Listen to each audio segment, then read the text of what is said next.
मी आज डाळीच्या तुरी नीट करायले. आता तुम्ही म्हणताल आता कसं काय तुरी नीट करायलात, कारण हा तुरीची डाळ करायचा मोसम नाही. कसं झालं होतं, आम्ही गेल्या वर्षी सोयाबीन पेरत असताना त्याच्यामध्ये तुरीचं इरवाड पडलं होतं आणि ते मग थोडं थोडं पातळ पातळ आलं होतं आणि मग ते सोयाबीन काढून घेतलं आणि नंतर ते तूर कापली. मग ती ठेवलं होतं गावाकडंच. मी राहते लातूरला आणि निलंगा तालुक्यामध्ये माझं गाव आहे, जेवरी. मग आणायला उशीर झाला आणि उशीर झाल्याच्या नंतर मग मला काही ती डाळ करणंच झालं नाही. मग म्हणलं चला आता थोडं कधी अधूनमधून ऊन पडलं तर त्या उन्हाला घालावं आणि थोडीशी घरामध्ये मला आपल्याला डाळीची मदत होईल. तशी मी अल्पभूधारकच आहे, थोडं जास्त शेत नाही मला, थोडं आहे कामापुरतं. कारण सगळ्याला माहीत आहे की अल्पभूधारक शेतकऱ्याची कंडिशन कशी आहे. शेत पेरत असताना घालायचे 30,000 आणि माल निघतो 15 किंवा 20,000. मग 10-12 हजाराचा लॉसच होतो. तर हे शेतकऱ्याची व्यथा कुणीच बघत नाही, कुणीच ऐकत नाही. आता शेत आहे म्हणून ते टाकून पण देता येत नाही आणि ते विकून टाकावं तर त्याचा पैसा पण येत नाही. मग जसं असेल तसं आपलं शेताचं आहे, शेत म्हणायला तरी आपल्याला आहे म्हणून तसंच आपण शेत ठेवतो आणि त्याची मशागत करत राहतो. परंतु सगळ्या बाबतीमध्ये शासन पैसे खर्च करत आहे, पण शेतकऱ्याची मात्र आबाळ त्याला कधीच दिसत नाही. शेतकरी मरतोय, कर्ज काढतोय आणि ती कर्ज फेडत असताना फिटना गेलं म्हणून पुन्हा आत्महत्या करतोय. आता एखाद्या वेळेस माफ केलं म्हणून काय दरच वर्षी कर्ज माफ करतोय का सरकार शेतकऱ्याचं? नाही. त्या शेतकरी त्या कर्जामध्ये बुडतोय, हप्ते भरता भरता बेजार होतोय, शेतामध्ये माल निघत नाही आणि माल न निघाल्यामुळे त्याच्याकडं पैसा राहत नाही आणि पैसा न राहिल्यामुळे शेताची पेरणी करणं, त्याची मशागत करणं आणि जे काही 4 पैसे येतील याची वाट बघत राहणं हे शेतकऱ्याच्या हातात असतं. मग आता ही पेरणी, पाळी, नांगर सगळं काही करत असताना त्याला पैशाची कमतरता भासते आणि मग आता पैसा कुठून मिळणार? कुणी उसणंपासणं तर देत नाही आणि घेतलं तरी ते फेडायचं कशानं? हाही मला मोठा प्रश्न त्याच्यापुढे उभा असतो. मग त्याच्यामुळं उरतो त्याला पर्याय फक्त शासनाकडून कर्ज घ्यायचं आणि ते कसं बसं कर्ज घेतो, शेताची पेरणी करतो, नांगरणी करतो आणि थोडंफार पीक येतं, कारण निसर्ग साथ देत नाही. वेळेवर पाऊस पडत नाही आणि वेळेवर पाऊस न पडल्यामुळे शेतात म्हणावं तसं पीक येत नाही. कारण 4-5 माणसाचं कुटुंब जर असलं 3-4 एकरमध्ये कसंही भागते थोडंफार, त्याच्या पाठीमागं काहीच पडत नाही, उरत नाही त्याला काहीच. आणि दुसऱ्या वेळेस पेरणी करायचं म्हटलं की मग त्याला कर्ज काढल्याशिवाय भाग नाही आणि हे कर्ज फेडायचं असलं तर शेतामध्ये माल पोटापेक्षा जास्त निघत नाही, पोटाला पुरल एवढंच निघतोय आणि स्वतःची मशागत तर कुठे गेली त्याचा काही पत्ताच लागत नाही. तरी पण त्याला शेत पडीक ठेवावं वाटत नाही किंवा तो ठेवू शकत नाही, कारण तेवढीच पोटाला आपल्या हातभार लागेल, लेकरं बाळ तेवढंच आपले 4 घास खातील ही त्याची अपेक्षा असते आणि म्हणून तो रडत पडत का होईना पण शेताची मशागत करत राहतो. मग शेत जर पिकवलं तर सगळ्या दुनियाला खायला मिळेल. अगोदर म्हणतात ना, शेतकरी राजा. कशाचा राजा? त्याचा नेहमीच वाटतोय बाजा आणि शेतकरी नावाला राजा आहे, राजा आहे. कशाचा राजा आहे? जसे राजकीय लोक निवडून येऊन करोडो रुपये साठवून आपल्या पुढच्या मुलाबाळासाठी तरतूद करतात, तसं शेतकऱ्याला करता येते का? कधीच नाही. तो आपला मरून मशागतीमध्येच बेजार असतो आणि शेवटी निवडून देऊन आपण आमदार, खासदार, मंत्री, संत्री करतो. कशासाठी? तर ते आपलं उद्या मायबाप म्हणून आपल्याकडं बघतील, आपल्याला मदत करतील आणि आपल्याला काहीतरी हातभार लावतील ह्या आशेवर. परंतु हे निवडून गेलेले लोक मात्र शेतकऱ्याकडं दुर्लक्ष करतात. तो मेला काय आणि वाचला काय? मेला की तात्पुरती सहानुभूतीच दाखवतात, झालं ते वाईट झालं अशी श्रद्धांजली देतात आणि मोकळे होतात. असं पहिलं कसं होतं, भरपूर पाऊस पाणी पडायचं, भरपूर पिकायचं आणि शेतकरी सुखी राहायचा. तशी परिस्थिती आत्ताची सध्याची कंडिशन तशी राहिलेली नाही आणि म्हणून शेतकऱ्याचं मरण डोळ्यानं पाहावं लागत आहे. तर शेतकऱ्याचं मरण पाहता येऊ नये, तो सुखी राहावा आणि खरंच राजा शेतकरी आहे असं म्हणण्याच्या शब्दाला किंमत यावी यासाठी शासनानं खरंच शेतकऱ्याकडं लक्ष द्यावं.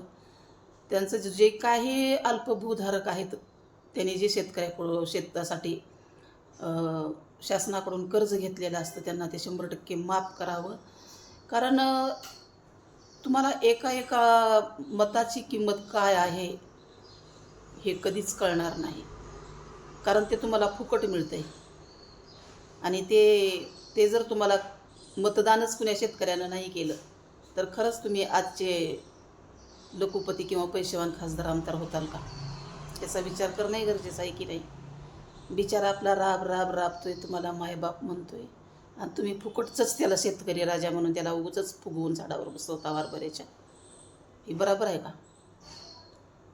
तर बघा, तुम्हाला मी माझी दाखवते शेतामध्ये ते हिरवळ टाकलेलं होतं तुरीचं. मी आता 4-5 वर्षापासून तूर पेरणं बंद केले. कारण तूर पेरायची शेवटपर्यंत ती आता एवढी निघल तेवढी निघल म्हणायचं आणि शेवटला ती फुलं झडून तरी जायचे, पाऊस तरी पडायचा नाही, काहीतरी कारण येऊन ते पेरलेलं म्हणजे त्याच्यामध्ये घातलेला पैसा शेतामध्ये ते पण निघत नव्हता.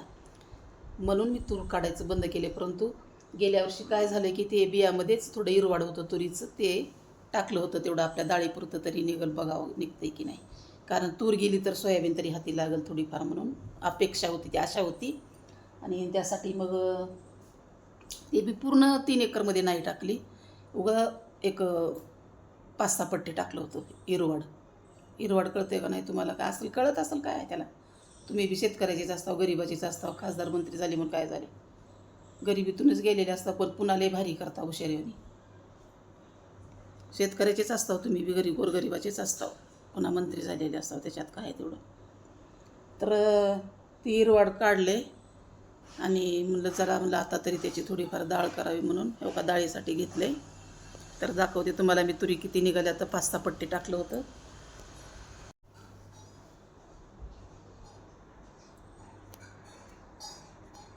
हे बघा, ही तूर निघालेली आहे. हे बघा, ही किती असेल, 10-15-20 किलो असेल. हां, आणि 3 एकरामध्ये लयच झालं तर एखादा क्विंटल निघाली असती. मग एका क्विंटलमध्ये काय भागते? त्याला खुरपण आलं, त्याला काढणी आली, खळं आलं.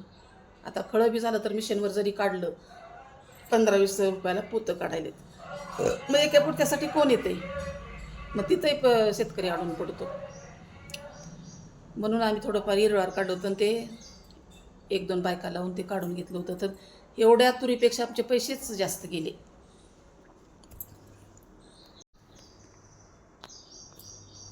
आणि म्हणून म्हणते, जरा पावसा पाण्याचं प्रमाण कमी झालं, शेतकऱ्याची बंडाळ झाली तर शासनानं लक्ष द्यावं. आणि असे जे शेतकरी लोक आत्महत्या करायले तर फाशा घेऊ मरायले तर त्यांना त्यांच्या त्या मरणापासून वाचवावं, लेकराबाळाचं नीट करावं. कारण बाप गेला तर छत्र सगळंच हरवलं जाते. एकटी आई काय करू शकते लेकराबाळाचा सांभाळ? त्याच्यासाठी शासनाला विनंती करावीशी वाटते. खरंच सरकाराला जर जाग आली, झोपेतून जर तो जागे झाला तर शेतकऱ्याकडे लक्ष देईल आणि शेतकऱ्याला मदत करण्याचा प्रयत्न करतात. निवडणुकीपुरता म्हणतात हो आम्ही ही करू ती करू, बस थापा मारतात. आणि ती बी शेतकऱ्याला, आम्हाला गोरगरिबाला सगळ्याला ती खरंच वाटते. पण खरं बाई काहीच बोलत नाही. सगळ्यात खोटं बोलणारं असेल तर ते राजकारणी लोक असतात. इमानदारी त्यांच्यात राहिलेलीच नाही. असं म्हणल्यावर आम्ही त्यांच्या विरोधात बोलायला भाग नाही, लगेच काहीतरी काय सांगावं. म्हणून आता बघा, जाऊ द्या, जी आहे ती आहे. आता एवढी तूर नीट करून मी थोडी डाळ करणार आहे. आणि आता ही धुवावी लागते, याला वाळू घालावं लागते, आणि वाळू घालायच्या नंतर डाळ करावं लागते. मग आता ही डाळ केल्याच्या नंतर पण तुम्हाला भरडीताना पण दाखवते डाळ कशी केली जाते. तर बघा, मी तूर निसून आता नीट करायली.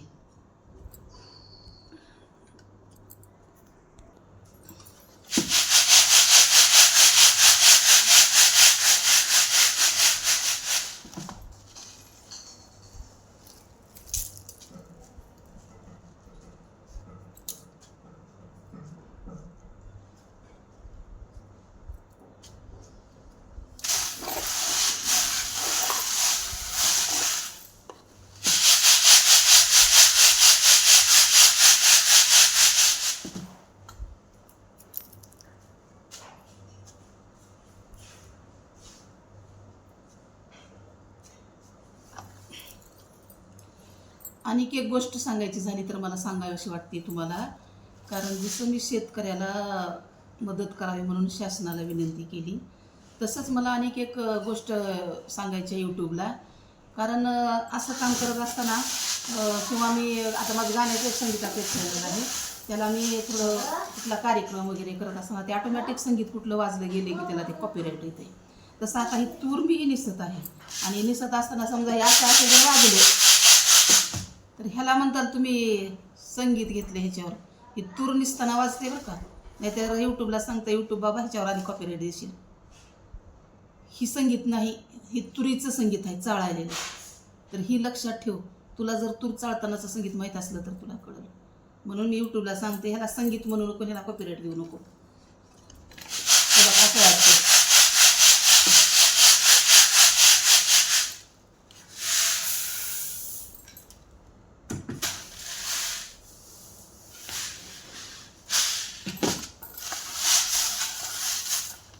शेतकऱ्याला कष्ट थोडे नाहीत.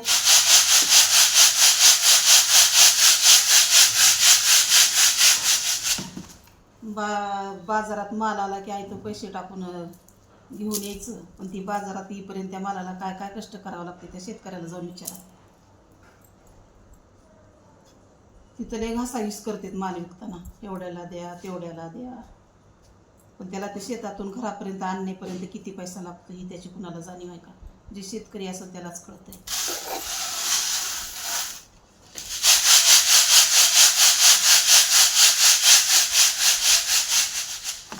जे आहे ते पैसे गोळा करायला बसले त्यांना कायची जाणीव आहे.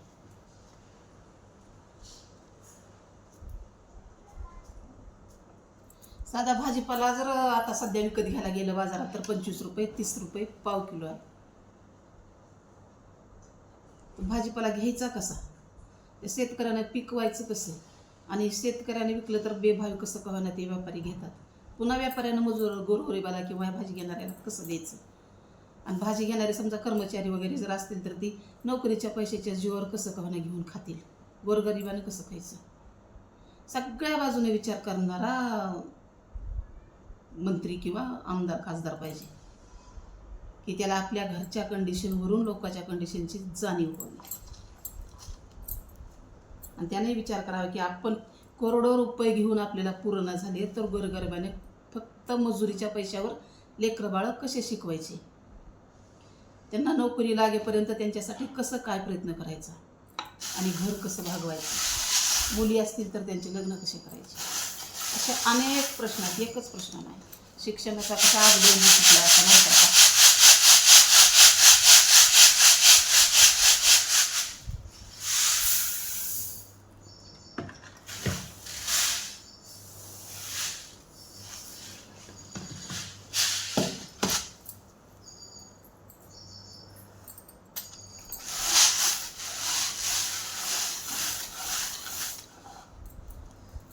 की तुरी मला वाटलं होतं 20 किलो आहेत काही की, पण नाही, तूर जड असती ना. आत्ता बघितल्यावर माझ्या लक्षात आले की नाही जवळजवळ एक 25-30 किलो तरी होईल. म्हणजे कशी का व्हायला आमची 5-6 महिन्याची डाळ होती.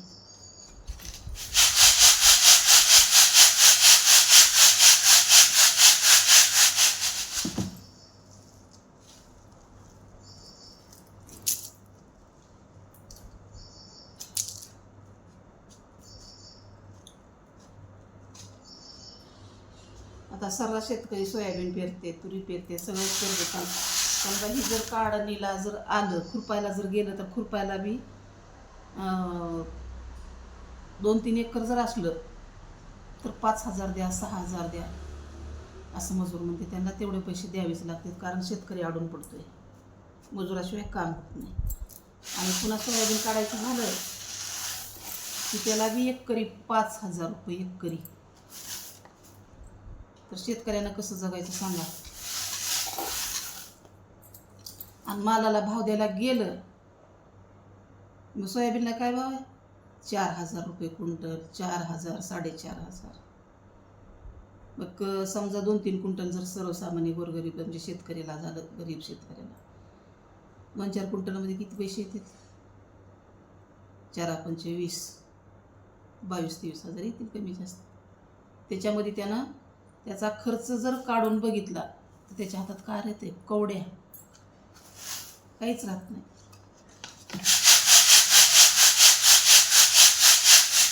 शेतकऱ्याचं दुःख शेतकऱ्यालाच विचारलं पाहिजे. आता सगळे बोलायचं कारण म्हणजे मला ही तुरी निसत माझ्या पण डोक्यात आलं की आम्ही ह्या तुरीला काढायला किती पैसे घातले, घरापर्यंत आणायला किती गेले, विकत आणायला किती गेले, ते सगळं डोक्यात आलं. आणि म्हणलं वाटलं मला विचार थोडी मांडावे.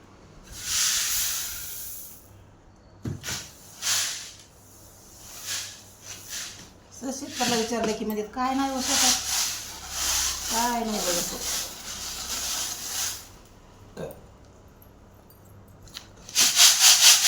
आता यावर्षी तर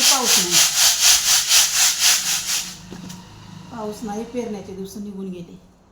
आता यावर्षी तर शेतकरी उपाशी मरतोय की काय. त्यानं उपाशी मेल्यावर मग तुमचं काय? विकत घेऊन खाणाऱ्याचं तुमचं बी मरणच होणार आहे की. त्याच्यामुळे शेतकऱ्याचा माल घेताना जास्त घासाघीस करत जाऊ नका कर्मचारी लोक. तुम्हाला शासनाचा पैसा नोकरीचा येतो, शेतकऱ्याला काही येत नाही. 10 रुपये 20 रुपये पावती घेऊन तर गपचूप घेत जावा भाजीपाला.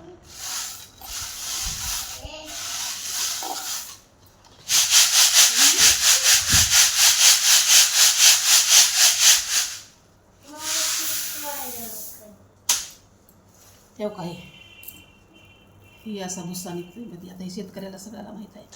हे असा भुस्सा निघतोय, हे सगळं नीटनेटकं करायचं आणि मग एक तुरी पाण्यातून काढून वाळू घालायच्या आणि वाळू घालून मग त्याची डाळ करायची. तर तुम्हाला मी डाळ करताना दाखवते.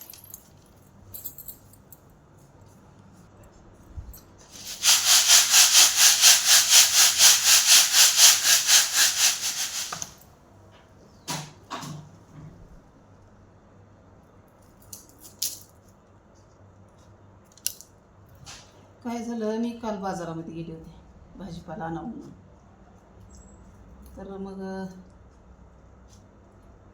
भाजीपाला घेताना मी शिमला मिरची विचारली. तर म्हणला 30 रुपये पाव किलो. तर मी म्हणलं बाबा 30 रुपये पाव किलो म्हणल्यावर लय महाग झाली तरी. त्याच्यात मध्ये रिक्षाचं भाडं आलं, इथं आणून माल टाकेपर्यंतचं आमची मेहनत आली, आम्हाला काय राहते म्हणलं. बरं आहे बाबा म्हणले. आणि 30 रुपये पाव किलो मिरची आणली, शिमला मिरची. कारण त्याचं बी खरंच आहे, त्याने पोटासाठीच करतोय ना, आपण बी ओळखायला पाहिजे.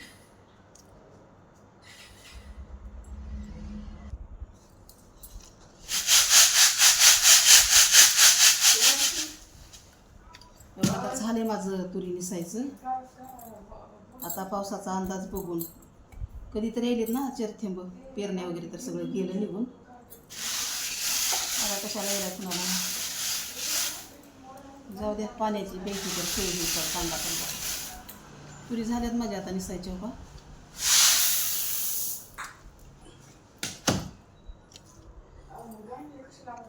मला मागच्या व्हिडिओनं दाखवते बघा माझ्या तुरी आता किती झाल्यात निसून.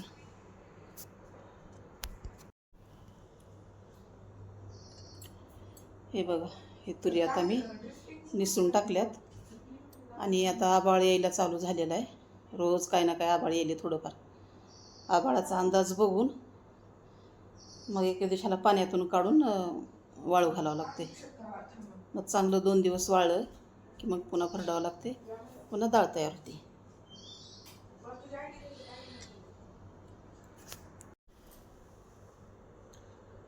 आता मी तुरी निसली आणि माझं मनोगत व्यक्त केलं. आपल्याला कसं वाटलं हे सांगा.